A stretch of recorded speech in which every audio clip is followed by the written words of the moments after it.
Hey guys, this is Sukhveer.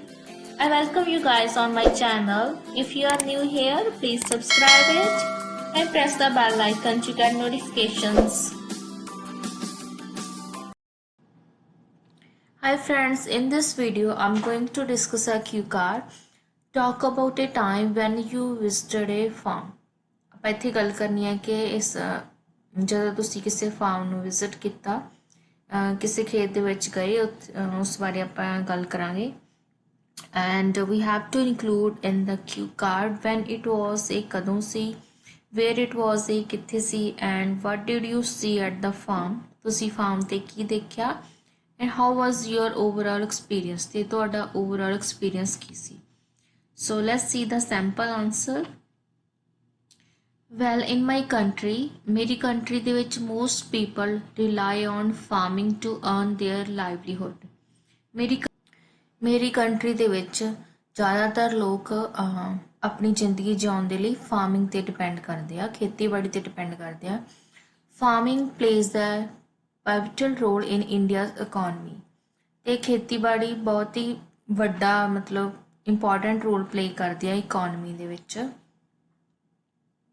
I feel grateful because I have been brought up in the village ਮੈਂ ਬਹੁਤ ਖੁਸ਼ਕਿਸਮਤ ਹਾਂ ਕਿਉਂਕਿ ਮੈਂ ਵਿਲੇਜ ਦੇ ਵਿੱਚ ਪਿੰਡ ਦੇ ਵਿੱਚ ਬ੍ਰੌਟ ਅਪ ਹੋਈ ਹਾਂ ਵੱਡੀ ਹੋਈ ਹਾਂ and Aam fully aware of farming and the life of farmers ਇਸ ਕਰਕੇ ਮੈਂ ਫੁੱਲੀ ਅਵੇਅਰ ਹਾਂ ਮਤਲਬ ਮੈਨੂੰ ਪੂਰੀ ਜਾਣਕਾਰੀ ਆ ਖੇਤੀਬਾੜੀ ਬਾਰੇ ਤੇ ਫਾਰਮਰਸ ਬਾਰੇ I had visited farms numerous times during my childhood ਮੈਂ ਬਹੁਤ ਵਾਰੀ ਆਪਣੀ ਚਾਈਲਡਹੁੱਡ ਦੇ ਵਿੱਚ ਖੇਤਾਂ ਦੇ ਵਿੱਚ ਵਿਜ਼ਿਟ ਕੀਤਾ Here I would like to talk about my maternal uncle's farm where I visited last year. ਮੈਂ ਇੱਥੇ ਗੱਲ ਕਰਨਾ ਚਾਹਾਂਗੀ ਆਪਣੇ ਮਾਮਾ ਜੀ ਦੇ ਖੇਤ ਬਾਰੇ ਜਿੱਥੇ ਮੈਂ ਲਾਸਟ ਈਅਰ ਗਈ ਸੀ They are living in a small village. It's about 200 kilometer from my hometown. ਉਹ ਇੱਕ ਛੋਟੇ ਜਿਹੇ ਪਿੰਡ ਦੇ ਵਿੱਚ ਰਹਿੰਦੇ ਆ ਜਿਹੜਾ ਕਿ 200 ਕਿਲੋਮੀਟਰ ਦੂਰ ਆ ਮੇਰੇ ਘਰ ਤੋਂ My uncle is used to grow wheat, rice and vegetables and he also has buffalo and cows for dairy farming. ਮੇਰੇ ਅੰਕਲ ਵੈਜੀਟੇਬਲਸ ਗਰੋ ਕਰਦੇ ਆ ਕਣਕ ਰਾਈਸ ਐਂਡ ਉਹਨਾਂ ਨੇ ਗਾਵਾਂ ਤੇ ਮੱਝਾਂ ਵੀ ਰੱਖੀਆਂ ਹੋਈਆਂ ਡੇਅਰੀ ਫਾਰਮਿੰਗ ਦੇ ਲਈ Honestly speaking, visiting there was quite delightful for me because I get a break from my daily mundane routine of the city buster. Honestly, ਮੈਂ ਦੱਸਾਂ ਕਿ ਉੱਥੇ ਵਿਜ਼ਿਟ ਕਰਨਾ ਬਹੁਤ ਹੀ ਜ਼ਿਆਦਾ ਡਿਲਾਈਟਫੁਲ ਸੀ ਬਹੁਤ ਖੁਸ਼ੀ ਹੋਈ ਮੈਨੂੰ ਕਿਉਂਕਿ ਮੈਨੂੰ ਆਪਣੀ ਸਿਟੀ ਦੇ ਡੇਲੀ ਦੇ ਮੰਡੇਨ ਮੀਨਸ ਬੋਰਿੰਗ ਰੂਟੀਨ ਤੋਂ ਬ੍ਰੇਕ ਮਿਲ ਗਈ ਸੀ The farm was a beautiful scene of nature with fresh air, quiet and pleasant place. ਕਿਉਂਕਿ ਫਾਰਮ ਇੱਕ ਬਹੁਤ ਹੀ ਸੋਹਣੀ ਸੁੰਦਰ ਪਲੇਸ ਸੀ ਨੇਚਰ ਦੀ ਜਿੱਥੇ ਕਿ ਫਰੈਸ਼ ਏਅਰ ਸੀ ਬਿਲਕੁਲ ਬਹੁਤ ਹੀ ਜ਼ਿਆਦਾ ਸ਼ਾਂਤ and pleasant environment C I enjoyed birds chirping and got a chance to feed them. ਮੈਂ ਉੱਥੇ ਬਰਡਸ ਦੀ ਚਰਪਿੰਗ ਸੁਣੀ ਚਹਿਚਹਾਟ ਸੁਣੀ ਤੇ ਮੈਂ ਉਹਨਾਂ ਨੂੰ ਫੀਡ ਵੀ ਕੀਤਾ After visiting there, I felt that how difficult is farming to do. ਮੈਂ ਉੱਥੇ ਵਿਜ਼ਿਟ ਕਰਨ ਤੋਂ ਬਾਅਦ ਰਿਅਲਾਈਜ਼ ਕੀਤਾ ਕਿ ਫਾਰਮਿੰਗ ਕਰਨੀ ਬਹੁਤ ਹੀ ਜ਼ਿਆਦਾ ਮੁਸ਼ਕਿਲ ਆ ਖੇਤੀਬਾੜੀ ਕਰਨੀ because the crops need continuous care and hard work to make them grow to the fullest. ਕਿਉਂਕਿ ਜਿਹੜੀਆਂ ਫਸਲਾਂ ਨੇ ਉਹਨਾਂ ਨੂੰ ਕੰਟੀਨਿਊਸ ਮੀਨਸ ਲਗਾਤਾਰ ਕੇਅਰ ਚਾਹੀਦੀ ਆ ਹਾਰਡ ਵਰਕ ਕਰਨਾ ਪੈਂਦਾ ਤਾਂ ਕਿ ਉਹ ਪੂਰੀ ਚੰਗੀ ਤਰ੍ਹਾਂ ਗਰੋ ਕਰਨ ਸਕਣ ਮਤਲਬ ਉਹਨਾਂ ਦੀ ਜਿਹੜੀ ਪੈਦਾਵਾਰ ਹੋਊਗੀ ਉਹ ਵਧੀਆ ਹੋ ਸਕੇ My uncle also recommended periodic green vegetables like carrot, radish and tomato and I was pleased to my uncle for producing and giving me a flavor of farm fresh vegetables. ਮੇਰੇ ਅੰਕਲ ਨੇ ਮੈਨੂੰ recommend ਕੀਤਾ ਕਿ periodic means ਜਿਹੜੀਆਂ seasonal vegetables ਆ ਉਹ ਖਾਓ ਅਤੇ ਮੈਂ ਬਹੁਤ ਹੀ ਜ਼ਿਆਦਾ ਪਲੀਜ਼ ਸੀ ਆਪਣੇ ਅੰਕਲ ਲਈ ਕਿਉਂਕਿ ਉਹ ਮਤਲਬ ਉਹ ਉਗਾਉਂਦੇ ਆ ਸਬਜ਼ੀਆਂ ਅਤੇ ਆਪਾਂ ਨੂੰ ਫਰੈਸ਼ ਵੈਜੀਟੇਬਲਸ ਦਿੰਦੇ ਆ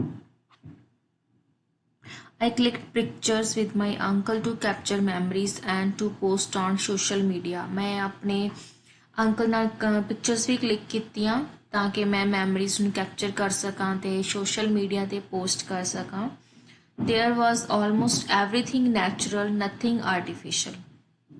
ਉੱਥੇ ਸਭ ਕੁਛ ਨੈਚੁਰਲ ਸੀ, ਕੁਛ ਵੀ ਆਰਟੀਫਿਸ਼ਲ ਨਹੀਂ ਸੀ। where I enjoyed everything that nature gives us, ਤੇ ਮੈਂ ਉੱਥੇ ਇੰਜੋਏ ਕੀਤਾ ਜਿਹੜਾ ਕਿ ਆਪਾਂ ਨੂੰ ਨੇਚਰ ਦਿੰਦਾ ਗਾ।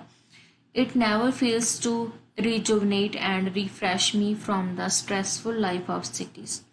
ਤੇ ਉੱਥੇ ਜਾ ਕੇ ਮੈਂ ਮਤਲਬ ਪੂਰੀ ਤਰ੍ਹਾਂ ਰੀਜੂਵਨੇਟ ਹੋ ਗਈ ਸੀ, ਫਰੈਸ਼ ਹੋ ਗਈ ਸੀ ਸਿਟੀ ਦੀ ਸਟ੍ਰੈਸ ਤੋਂ। I got knowledge about agricultural procedures from growing to harvesting and the advantages and shortcomings of farming.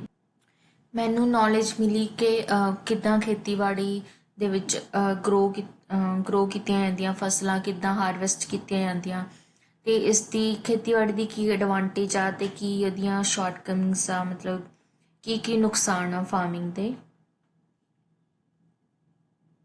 I felt that due to their contribution, the whole population is getting food on the table. ਮੈਂ feel ਕੀਤਾ ਕਿ ਸਿਰਫ ਕਿਸਾਨਾਂ ਦੀ contribution ਕਰਕੇ, ਉਹਨਾਂ ਦੀ ਮਿਹਨਤ ਕਰਕੇ ਪੂਰੀ world ਦੀ population ਨੂੰ ਖਾਣਾ ਮਿਲਦਾ ਉਹਨਾਂ ਦੇ ਟੇਬਲ 'ਤੇ। And now it's really ashamed of the government that the grower of the crops is struggling for his rights and they don't pay attention at all. ਤੇ ਅੱਜ ਕੱਲ੍ਹ ਬਹੁਤ ਹੀ ਸ਼ਰਮ ਦੀ ਗੱਲ ਆ ਕਿ ਗਵਰਨਮੈਂਟ ਜਿਹੜੀ ਸਰਕਾਰ ਆ ਉਹ ਬਿਲਕੁਲ ਧਿਆਨ ਨਹੀਂ ਦੇ ਰਹੀ।